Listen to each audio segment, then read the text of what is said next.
Kalau suasana di Mekah itu himmah, semangatnya ibadah luar biasa. Tapi suasana di Madinah sejuk, damai, adem. Orangnya pun juga akhlak, orangnya pun juga kalem-kalem, sopan santun. Suasana dunia sejuk, enak dan lain-lain. Itu suasana di Madinah. Tidak sama dengan suasana di Mekah.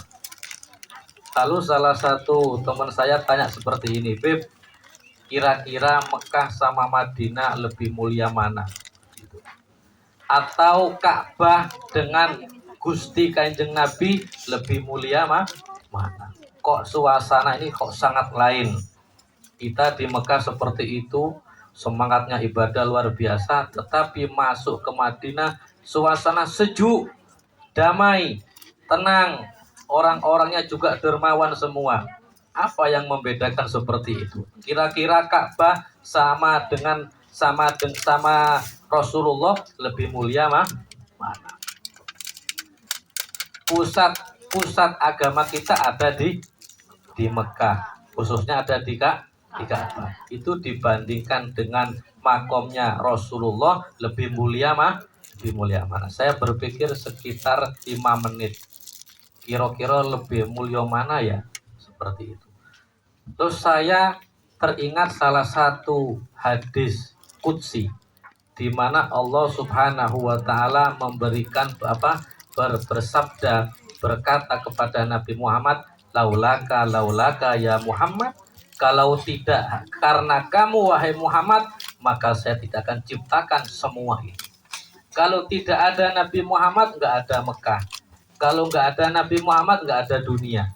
Kalau nggak ada Nabi Muhammad, nggak ada surga dan neraka. Berarti yang paling mulia di antara semua, di antara makhluk adalah Nabi Muhammad Shallallahu Alaihi Wasallam. Saking mulianya nama Nabi Muhammad, sampai-sampai nama Nabi Muhammad digandeng langsung dengan namanya Allah. La ilaha illallah Muhammadur Rasul. Allahumma sholli ala Muhammad. Lah kok malah akhir-akhir ini ada komedian yang dari Lampung yang menghina nama Nabi Muhammad, sampai-sampai dia mengatakan nama itu tidak pengaruh seperti itu. Justru nama yang paling baik Muhammad itu yang paling banyak ada di penjara. Itu kira-kira pelecehan apa mboten?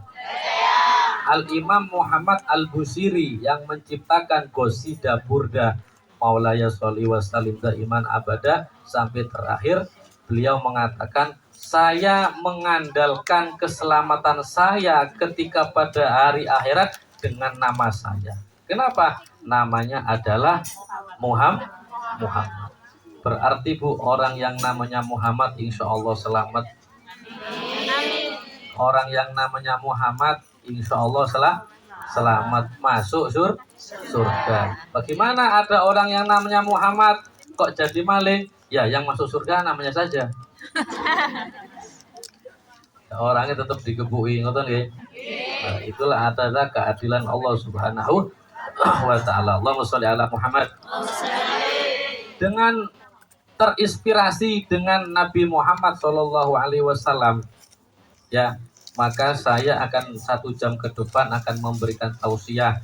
Mudah-mudahan jenengan dengan saya diberikan keikhlasan oleh Allah, yang ceramah ikhlas, yang mendengarkan ikhlas, sama-sama ikhlas, menjadi ilmu yang barokah, manfaat, maslahat di dunia wal akhirah. Amin Allahumma amin. 1 jam ke depan saya akan memberikan tausiah, 45 menit tausiah, dan 15 menit adalah pertanyaan. Pertanyaan pertama akan mendapatkan air barokah. Amin. Air yang didoakan, mudah-mudahan orang yang meminum air ini panjang umur, sehat, selamat. Amin. Itu yang pertama. Yang kedua, pertanyaan kedua akan mendapatkan air barokah plus mendapatkan salah satu yang ada di kantong saya. Tapi yang jelas bukan HP. Jarang loh Pak, Kiai sing wani torok ini jarang loh Pak. Pertanyaan ketiga lebih berharga lagi, akan mendapatkan air barokah yang telah didoakan plus salah satu yang ada di antara kantong saya. Apa itu? Ini berhubungan dengan Mekah dan Madinah. Insya Allah tiket umroh. Nanti ketemu saya di Mekah ya. Dengan berangkat sendiri, ketemu saya di Mekah nggih. Kemudian, amin Allahumma. Amin. Jarang dia yang wangi torok seperti ini, jarang. Apanya? Tiketnya? Oh, betul.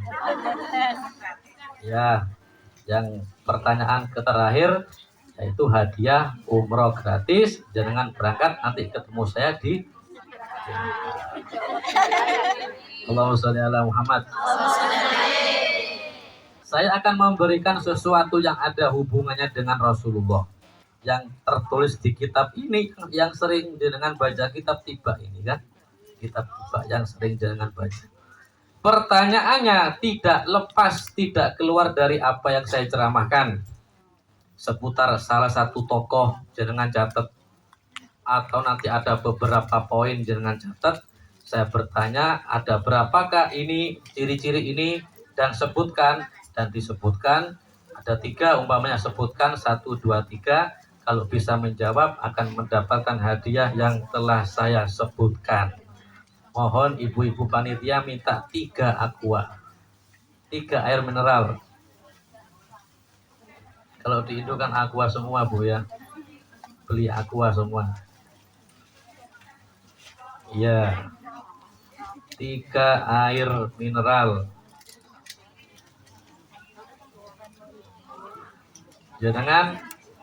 Jenengan yang fokus, kalau perlu dicatat, pertanyaannya tidak keluar dari apa yang saya ceramahkan. Siapa cepat pasti dapat.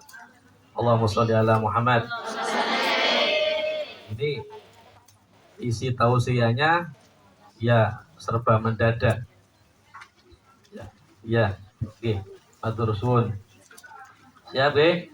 Bismillahirrahmanirrahim.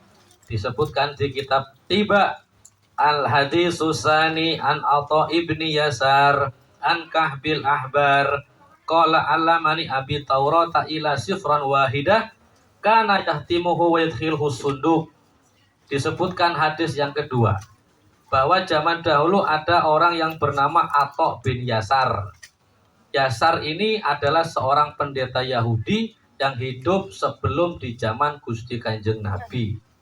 Yasar ini mempunyai anak yang namanya Atha. Berarti Atha adalah anaknya Yasar. Karena Yasar punya anak namanya Atha. Secara otomatis Atha anaknya Yasar. Atha bin Yasar. An Kahbil Ahbar. Cerita ini disebutkan diceritakan dari Ka'ab al-Ahbar. Ka'ab al-Ahbar adalah seorang pendeta Yahudi yang masuk agama Islam ketika di zaman Rasulullah Shallallahu Alaihi Wasallam. Ka'ab al-Ahbar.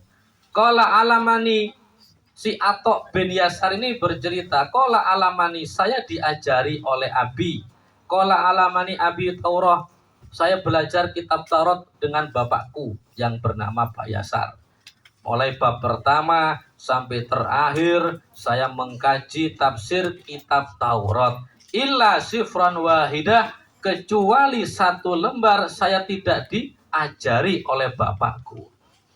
Jadi umpamanya Al-Quran mulai Al-Fatihah sampai lembaran terakhir kurang 1 lembar hatam. Ternyata yang 1 lembar disobek oleh bapaknya yang bernama Pak Yasar. Ya, akhirnya wayudkhilhu sunduk, dan yang 1 lembar dimasukkan ke peti. Jadi kita ngaji kitab Taurat mulai bab pertama sampai terakhir kurang 1 lembar hatam. 1 lembar ini hatam, ternyata yang 1 lembar itu disobek oleh bapaknya. Wayudkhilhu sunduk, dan dimasukkan ke dalam peti. Maka di dalam hatinya Atha ini kan bertakon-takon, ya kan? Bertanya-tanya, lu kenapa? Apa yang terjadi? Saya ngaji kitab Taurat, kurang 1 lembar, yang 1 lembar disobek dan dimasukkan ke dalam peti. Pasti ini ada sesuatu yang rahasia. Bahasa Sundanya rahasia apa, Bu? Bahasa Jawanya rahasia apa, Bu? Ya rahasia loh. Bahasa Jawanya rahasia apa?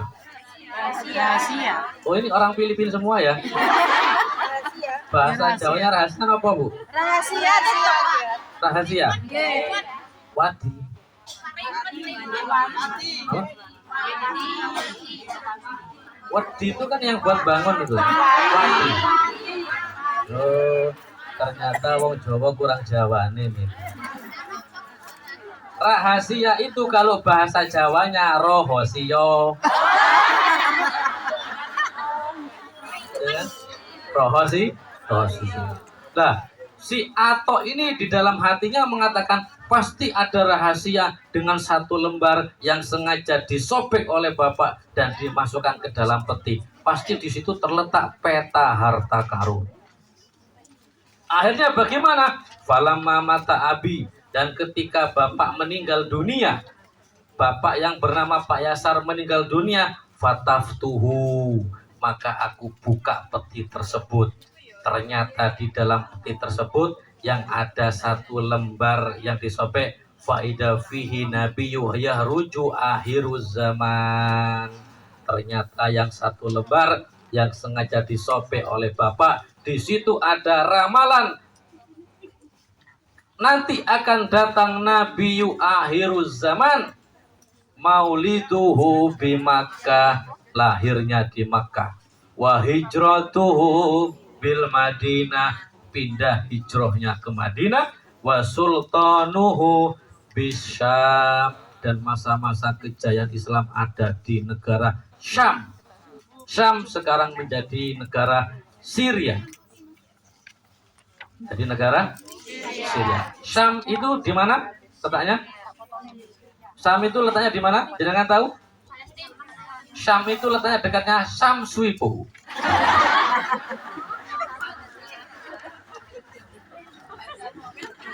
Itu dicatat itu. Syam letaknya dengan Samsuipo. Oh, ternyata yang 1 lembar tersebut sengaja disembunyikan oleh bapak. Ternyata di situ ada ramalan Nabi akhir zaman yang bernama Muhammad, yang lahir di Makkah, yang hijrah ke Madinah, dan masa-masa kejayaan Islam ada di negara Syam. Dan itu sudah ada sebelum Nabi Muhammad SAW lahir. Ini yang diceritakan oleh Atok bin Yasar. Sekarang apa bedanya Mekah dan Madinah? Mudah-mudahan jenengan bisa ziarah Mekah dan Madinah. Allahumma yassir lana umurana. Ya Allah, permudahkanlah urusan kita. Umuran dunia wal akhirah. Urusan dunia dan akhirah. Wa yassir lana, dan mudahkanlah kita ya Allah ziarah Makkah wal Madinah, supaya bisa ziarah ke Mekah dan Madinah. Wa yassir lana, dan mudahkanlah ya Allah ziarah Nabi Muhammadin sallallahu alaihi wasallam, ziarah ke makam Nabi Muhammad sallallahu alaihi wasallam, li adail haji wal umrah, untuk menunaikan haji dan umrah, bisihati wal afiyah, dengan sehat dan afiah.